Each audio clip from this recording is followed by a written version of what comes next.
সুপ্রভাত বন্ধুরা, কারণে অকারণে ব্লকের আমি শিপ্রা বলছি।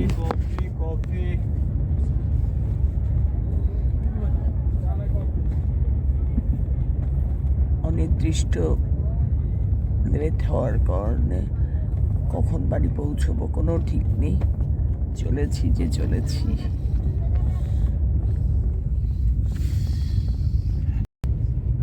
বাড়ি ফেরার পথে যত বিপত্তি। ট্রেন 7 ঘন্টা লেট চলছে, কখন যে বাড়ি পৌঁছাবো কোনো ঠিক নেই। সব উলট পালট।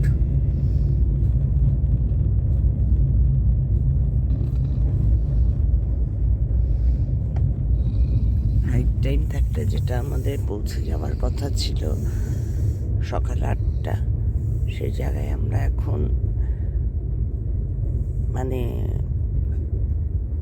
রাত 1:30টায় ট্রেন ছেড়েছে, যেটা আমাদের বিকেল 4:40-এ ছাড়ার কথা ছিল। এখন আমরা ব্রেকফাস্ট থেকে শুরু করে লাঞ্চ সবই করতে হবে ট্রেনে। এটাই হচ্ছে সফরের অভিজ্ঞতা। ইনফিনিটি প্লেট চলেছি দূরান্তের পথে।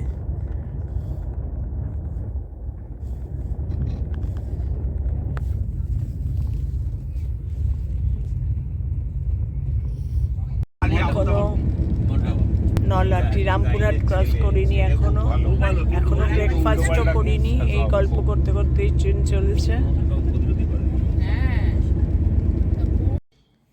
যারা ছেলেরা ব্যাচমেট যারা, তাদের সবার বড় এই একটা করে মেমেন্টো, আমাদের বউদের একটা করে মেমেন্টো, আর এই যে স্মরণিকা, আমাদের ব্যাচডের স্মরণিকা। এই স্মরণিকা এই ফার্স্ট এডিশন হলো। এবার থেকেই এই সবাই আমাদের সবার লেখা, ওদের পুরোনো দিনের সব চিঠি, ফটো, নানা রকম, আমাদের মেয়েদের, ছেলেদের, আমাদের বউদের, সবার সব কিছু এই স্মরণিকা এবার থেকে ফার্স্ট এডিশান হলো। এটা ফার্স্ট এডিশান এই 2024 থেকে স্টার্ট হলো। এখন সবাই আসলে রিটায়ার করে গেছে, টাইম পাচ্ছে এইসব ভাবনা চিন্তা করার। এতদিন তো এইসব নিয়ে কোনো সময় পায়নি না, এই হচ্ছে ব্যাপার। এই আমাদের ব্যাচডের স্মৃতিটুকু থাক।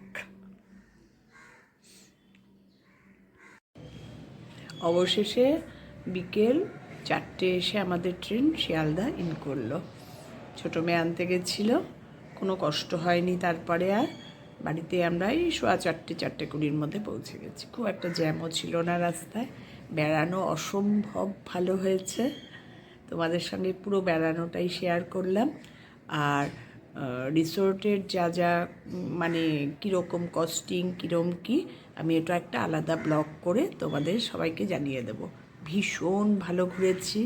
আমার ভিডিওগুলো যারা দেখবে তারা একবার জলদাপাড়া এই ইকো রিসোর্টে, গ্রিন ইকো রিসোর্টে ঘুরে আসতে পারো। ভীষণ ভালো, রিজনেবল প্রাইস, এটুকু শুনেছি আর কি। আমি কস্টিংগুলো সব তোমাদের ডিটেলস দিয়ে দেব। আমি ওগুলো গ্যাদার করি। ওগুলো আসলে যারা কনভেনার তাদের থেকে আমার গ্যাদার করতে হবে। ওগুলোর ব্যাপারে তো আর আমরা বউরা এসব নিয়ে কোনো আলোচনা করি না। আমি বলেছি, তাও আমাকে একবার একটু কস্টিংগুলো সব জানাবেন, আমি জানিয়ে দেবো তোমাদের। আমি তখন সব জানিয়ে দেব। ভীষণ ভালো, আমি নিজে ঘুরে এসেছি। কী দিকে খারাপ বলতে পারবো না। যেমন অ্যাটমসফিয়ার ভালো, তেমন খাওয়া দাওয়া ভালো, তেমন প্রতিটি যে কর্মচারী তাদের ব্যবহার ভালো। ছেলেগুলো বাচ্চা ছেলে ভীষণ ভালো। আর ঘর দোর খুব পরিষ্কার, নিট অ্যান্ড ক্লিন, সমস্ত কিছু অ্যাভেলেবেল।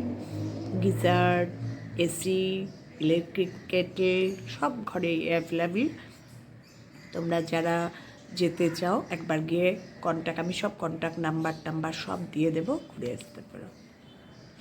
আজকের ব্লগটা তাহলে এখানেই শেষ করলাম। ভীষণ আনন্দ করে ঘুরে এসেছি। আবার দেখা হবে নতুন ব্লগ নিয়ে। আমার নিজের জীবন শুরু, বেড়ানো শেষ, রোজকার জীবন শুরু। টাটা, তোমরা সবাই ভালো থেকো, সুস্থ থেকো, সাবধানে থেকো।